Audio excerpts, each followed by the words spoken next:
Okay. All right, You're thank you. You're not going to ring me back or anything. Just stay on the line. No, you just hang on the line, and also will when we finish the interview, just if you can just stay on for a little bit until I come back to you again and thank you, because we'll do. Thank you.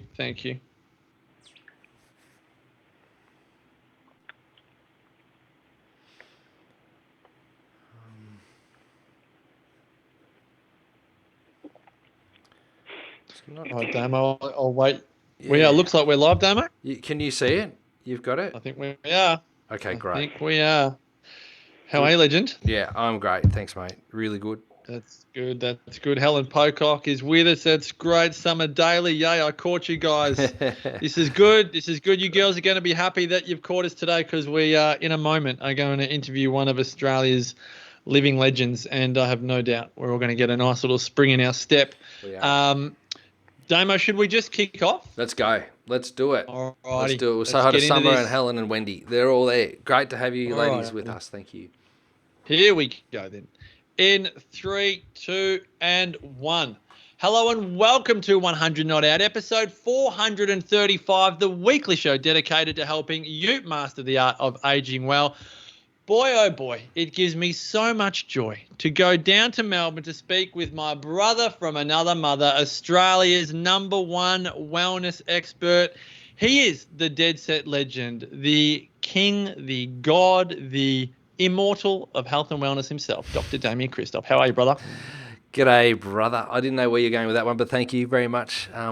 It's so great to be here with you again today, and I am so excited, especially at the moment with the Olympics about to start, to be speaking with Heather Lee. She's our own superstar. She's a gold medalist. I can't wait to be talking with Heather again. So thanks for bringing Heather back on, mate. It's very good. Well, I actually did not even consider the opportune timing of this interview, given that, as you say, the Olympics kicks off on Friday night. But I was having a chat to one of Australia's living legends, as you say, Heather Lee, just last week. Wanted to send her a copy of the book, and Heather was regaling some of her achievements over the last 12 months. And I thought, given that half the world seems to be in lockdown at the moment, we all need a bit of a spring in our step. And Heather Lee is someone that is just absolutely inspiring. I'll give you, if you're listening or watching this for the first time and you are not sure who we are talking about, let me tell you a little bit about Heather Lee. She is just a few months younger than her contemporaries like Queen Elizabeth and David Attenborough. She is what we would like to call an unstoppable Australian.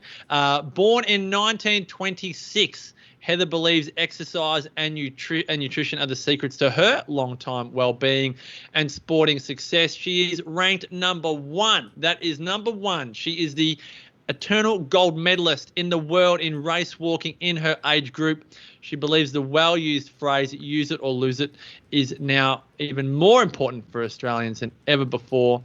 Naturally, given what's happening with lockdowns around the country, movement is more important than it's ever been. In 2014, Heather Lee was awarded the Order of Australia for her service to athletics through masters race walking and to the community. In 2019, Heather Lee was announced the New South Wales Senior Australian of the Year. And to say that it gives us a great level of joy to bring back Heather Lee for a third time to 100 Not Out would be an understatement. Heather Lee, you are locked down, but you are not out. Welcome back to the podcast. Great to have you join us.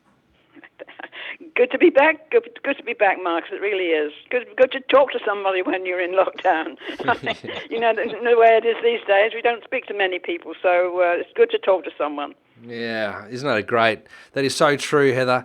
I have to say, Heather, and I said this before off air, and I'll say this on air with everybody listening, that when I heard your voice, I couldn't believe that you sound younger now than what you did when we spoke to you last year, and younger, I reckon, than what when we spoke to you. I'm not running back the clock by any manner of means, I can tell you. Well, I was wondering if you were walking backwards or something, because it's... Oh, no. I'll tell you what. No. That'd be a bit hard, I think. Be a bit slow. Well, last time we spoke, we were talking about the pace at which you walk, and it was incredible. And I've tried a number of times since then to try and get my per kilometre pace, my minutes per kilometre pace, up to your pace, and I had to tell everybody, it's very, very difficult to do what you do, and I applaud you again on maintaining the pace at which you do maintain to walk as far as you walk, because it's really difficult. My wife and I try it every single time we go, okay, let's try and match Heather's pace. Let's try and match it. And we do for maybe 1 kilometre, but then we kind of taper off. What is your pace? I'm a bit embarrassed to tell you, actually, Heather, to be honest with you. No, what is it? Well, we can get it to around about 9:40 per kilometre. So that's if we're pretty much bolting. Low. I know. That's what I'm talking about. I know.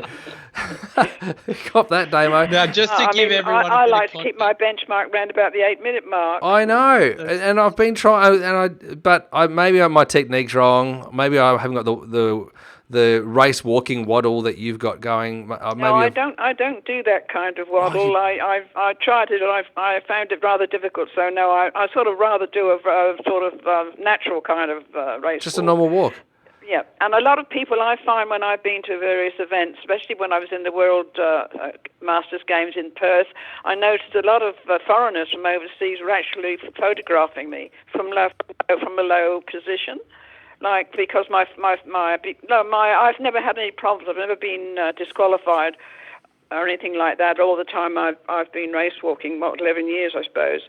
And I think that, for me, it's a natural way to walk. I walk like that anyway, so it's no problem for me. Mm-hmm. Now, Heather, for everyone that is listening and watching, because as Damien said, not all of us walk 8-minute Ks, and most people listening here were not born in 1926. What are your tips for walking fast? Because we all can appreciate as we get older that it's actually really important to have the skill of walking fast. Most of us can walk slow, but what are the tips to walking fast? Well, look, I always walked fast. I mean, I didn't realise how fast I was walking. Look, I as a child and as growing up and as I got older, I was always a very fast walker. And I probably could have put that to good use and become an athlete years ago. But I mean, years ago, growing up, as I said before, born in 1926, we had the Depression, and then we had the war, and then things sort of get back to normal. I mean, and where I live, we had no sports to do it anyway. So I mean, no sports groups or anything. There were only sort of soccer for the local men to watch. But I mean, apart from that, it was nothing for me in that regard to sort of take up sport. But I mean, growing up, I played tennis, I played hockey at school, I played netball at school. I swam at school, I ran at school. I actually won the 200 metres at school, by the way. And no, I was always a very, very, very fast walker, but I never realised. But as I got older, I know when the World Masters Games came to Sydney in 2009, and I seriously thought about competing in it.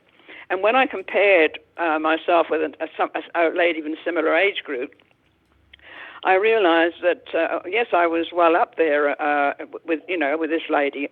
Funnily enough, she's become quite a friend of mine, Christiane Dauphiné from Queensland, and it's just natural to me to walk like that. I just love it, and I mean, it was funny because I'm walking down the street and I say to my friend, my trainer friend. I see somebody in front of me who's walking slowly, and I think, I've got to pass these people. I've always trying to pass somebody, always trying to get in front of somebody. And and she says she does the same thing. So, look, it's one of those things. It's just a contest with yourself all the time. I'm trying to stay. I'm trying to stay within that 8-minute guideline. And I was out this morning. I did fartlek walking for an hour. Wow. You know what fartlek is? Yeah. Yeah. And I for an hour I did some fartlek, and some of them the times were under 7 minutes a kilometre. That's 6 something or other. But I mean, it's around about the 7.5 minutes per kilometre for 100 metres, not 100 metres, 60 metres. Yes, 100 metres, 130 metres, 170 metres. on all sorts of distances. I was just constantly doing it. I'd slow down and then I'd pick up the pace again and do another. I'd go from pole to pole or seat to seat or seat to bin or something like that, because I train in my local park, which is just a few minutes from where I live. So when I was out there, I didn't go out that early this morning because it's been quite cold here first thing in the morning. So I was out there at 8 o'clock this morning and nobody around. I have the park to myself and I just go for my life. So, and I thoroughly enjoyed it, and it's just a lovely start to the day. So good. For those people who don't know what fartlekking is, it's where you pick a distance and you go very hard out as fast as you can for that distance, and then you go at a relaxed pace for that same distance. Slow down, slow down and say, where am I going to go? And you walk to the next pole or next seat or something and say, well, I'll pick up the pace here. I've got my Garmin sports watch on me, and I stop it and start it up again, reset it again, and off I go again. And but this morning I found I was a bit clumsy when I was stopping it because I had gloves on because it was cold. So I actually deleted one or two items. But I probably did about 20 or 30 sessions this morning. I thoroughly enjoyed it. Yeah. And on Monday morning I was out doing some interval training. So, I usually try to get out about at least 3 times a week. And, of course, I have a treadmill at home, which fills in me on sort of wet days and, impossible days to get out and about. So, because it's so important to me to keep fit. This is my motivation. Yes. To keep fit because, as I get older, I'm waiting for something to hit me one day, because obviously I'm not going to live forever. Do you feel older? Do you feel any older? I'm trying to put that moment off as long as I can by keeping fit, and I am fit. So you are. Look, another thing too, I won an award earlier this year for it was the most outstanding individual performance. I performed a year ago, just over a year ago. I competed. It was the last time I actually was able to compete before lockdown last year, and I did a mile event, and I did Gong, and the American record was 13 minutes 46 seconds, and I did it in 12:48. That's 38 seconds faster than the American record, and that was why I won this award. Anyway, they asked me at the awards luncheon to sort of get up and say something, and I said to them, well, look, I think one of the reasons that I'm doing so well, and another thing is I don't have any physical injuries at all, not injuries or physical difficulties like people with levels of people that I was talking to have had hip replacements or shoulder replacements or something like that. They've had operations on various parts of their body, and I don't have any physical problems. And there was quite a gasp amongst all the people that were there, because I suppose that is unusual, isn't it? Yeah, it is. It is unusual because most people, even by 40, will have had something that actually happens to them that requires intervention. Well, you see people walking, and they're walking with difficulty, and I feel sorry for them. And I have good genes, but I don't rely on good genes to keep me well, to keep me fit. Mm-hmm. You still have to nurture your good genes and keep them going and keep yourself going. So, but I do come from a long line of livers. So. What else are you doing? Because, as I said, you sound younger. You're walking super fast still. You have no aches and pains. What else are you doing to stay as well as what you are doing, Heather? Are you still obviously eating a good diet? Yes. Has that changed? Well, yes. I live alone, so a good sensible diet. That's the most important thing. Nothing ridiculous, just everything in moderation. Mm-hmm. But in my fridge you'll find plenty of vegetables, plenty of fruit. I've always been a great fruit lover, so that's no problem for me. I love avocados. And I adore apples. I wouldn't eat an apple. And they often say, don't they, an apple a day keeps the doctor away. So I can honestly say I don't go to the doctor very often, or haven't done over the years. And I've only had one operation. That was 4 years ago. I was unfortunate to have a fall, and I broke the tip off my right elbow. Ouch.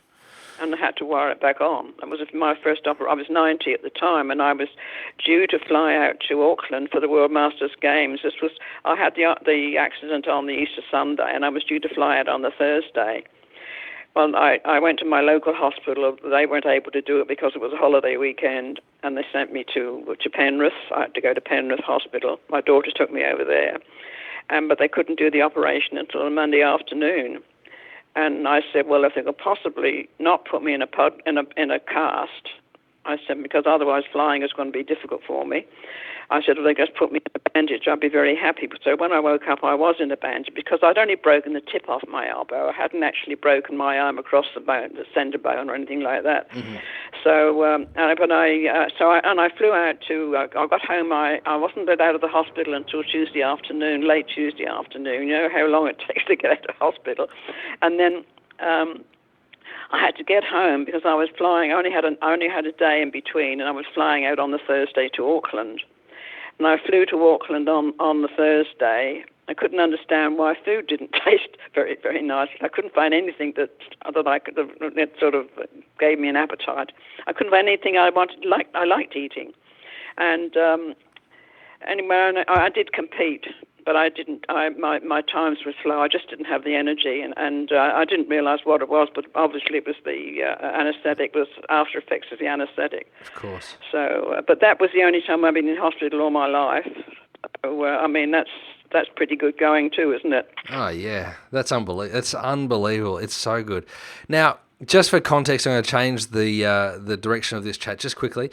I'd like to know, on your treadmill, when you walk on your treadmill, what's the speed that you have the treadmill on when you're walking? Well, look, if I've got my Fitbit on and I'm in lockdown and I'm not doing much walking out and about, I must admit I slow it down so I can, because I'm at my age, I don't want to sort of roll off the back of it quickly. Yes. So I just hang on to with my right arm and swing my left. Okay. But so normally I'll switch it up to around about the 7.5 speed. Yeah, that's Something pretty like good. That's a jog for some people. Yeah, that's a jog for some that's people. a jog for me. That's I like to keep it as close as I can to my 8-minute, what's the name, guide. So but I must admit I much prefer to go to the park. I much prefer to go to the park in fresh air and exercise outside rather than the treadmill. But I do have the treadmill here, and it's been a great boon to me. So unbelievable. Well, I actually wore out a bicycle. I had a stress foot fracture. Yeah, that's the only other thing that's happened to me as far as sports injuries are concerned. I had a stress foot fracture, and I used it because I couldn't walk. I wasn't in a boot or anything like that. I was very lucky, and I wore out a cycling machine. I threw it away after I finished because I was whizzing around and telling my physiotherapist, I'll do about 500. Pedal for about 500 times and so on and so forth. And he said, "What?" Yeah, so. No, it's been a good life. It's been a lot of fun. I'd love to know, Heather, because I think for everyone here that is, half your age and maybe even younger, you are breaking the mold, because I even just think of listening to your numbers. I was in Brisbane on Tuesday morning, went on the treadmill, and I was walking at 5.4 on the treadmill, and I was jogging at about 9, and you're walking at 7.5 on the treadmill. It's very good for a lot of us to listen to this, because it does break the mold of how we view our life as we get older. So I would love to know, for someone... I really think you have to get your heart rate up. I mean, even when you're walking, you really should try and get your heart rate up to sort of get any benefit from exercise. I don't go out for a stroll. I go out for a walk, and that's why I no longer have. We have had dogs. I no longer have a dog, because the one thing I like to give the dog its own way, if you know what I mean, to do its own thing, and wander off and something like that, and go at its own pace, stop and start. Well, I don't do that. When I go out to walk, I'm not out to smell the roses. I go out to walk. That's great. Do you actually stop to smell the roses anywhere? Pardon? Do you ever stop to smell the roses? Just thinking, just wondering. I do. And in our local park, they grow roses, and they do have quite a perfume, which I prefer. I prefer the English type roses. I do smell the ones, but that's before I start training. Right. Okay.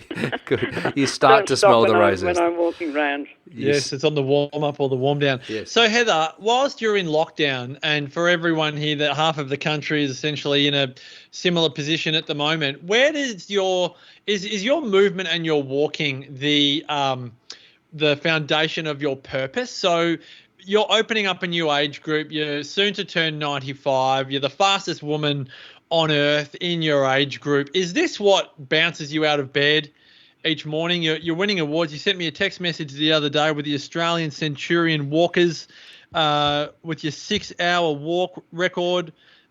Is this what gives you the buzz to get out of bed and make something with your life at your current age? Look, I really don't give a darn what happens to me. I mean, I often like to think I don't want to sort of be ill in bed or in a nursing home or anything. I'm trying to sort of keep that away from me. And so I go out and I really push myself to the limit. And I know that I get my heart rate up quite high, and that's I don't bother about that sort of thing. It doesn't bother me because if that's the way I go, that's the way I go. It'll go out with a bang. Yeah. I don't want to be lingering around because I visit people in nursing homes and some of them are in bed and some of them are very incapacitated. Their minds are wandering and things like that. And I thought, no, I'm trying to sort of step away from that as much as I possibly can. Look, I do feel sorry for them, and I realise that a lot of them, it's not their own fault. But I found that actually I can't do that anymore because of lockdown at the moment. So I had to give that up, which is a shame because I enjoyed talking to them, and because we were of a similar age group, we could talk about the same things. We understood what we would, we understood one another, and I understood how they felt. So. Yeah.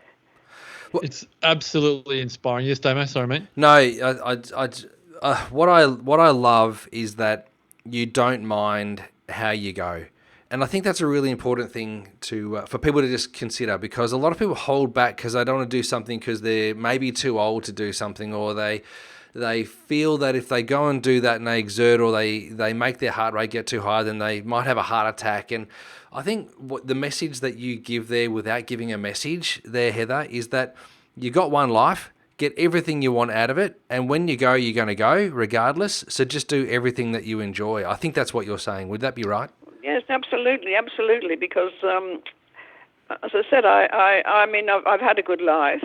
I have a wonderful life, and I'm actually quite honest. I mean, the last few years have been, although I haven't had my husband around to share it with me, I mean, it's been an absolutely fantastic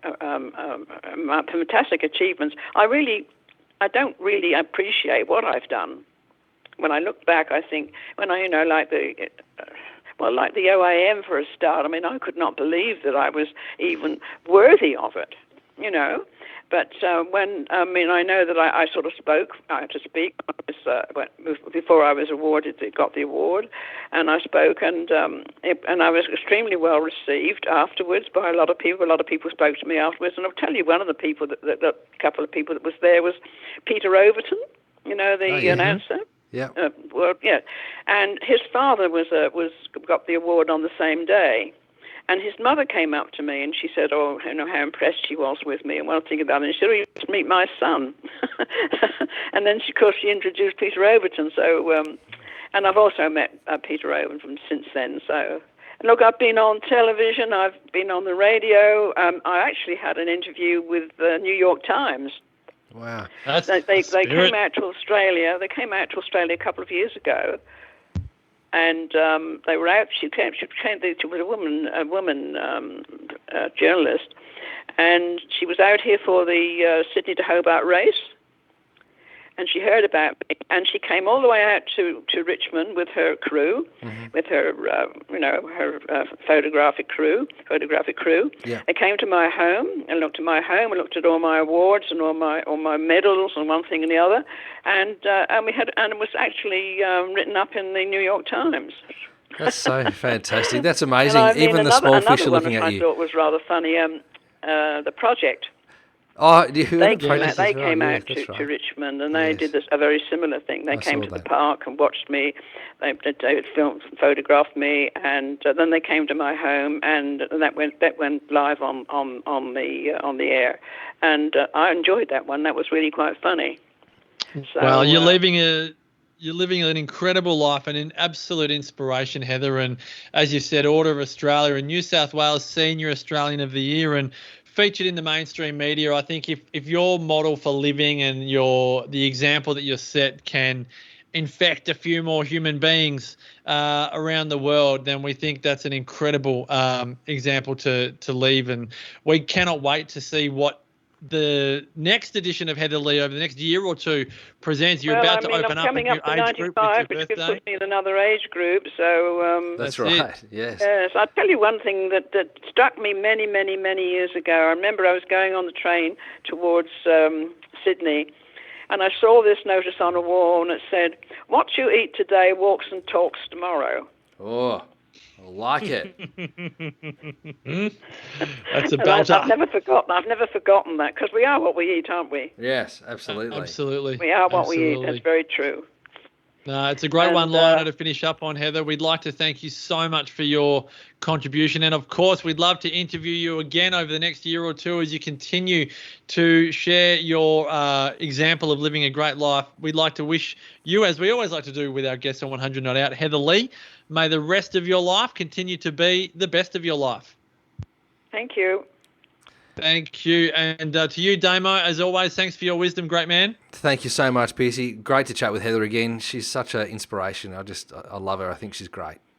I'm off to get on the treadmill and crank out a couple of 8.5-minute Ks, world record pace. To everyone that has been listening today, you can go to damianchristoph.com, marcuspierce.com.au, Google Heather Lee, or listen to previous episodes with Heather. The first one was on episode 30 of 100 Not Out back in 2013. Second one was in 2020, and our third time with Heather today. But again, you'll see Heather plastered all over the mainstream media. I just found a Daily Mail article on Heather. They're everywhere. You can be inspired by Heather's incredible achievements. You can follow us on Facebook at 100 Not Out, on Instagram at 100.notout. And until next week, as always, continue to make the rest of your life the best of your life. Bye for now. All righty. See you, Facebook. See you later, Yeah, Facebook. you hang in there, Heather. I'm Catch still you here. Stay there, Heather.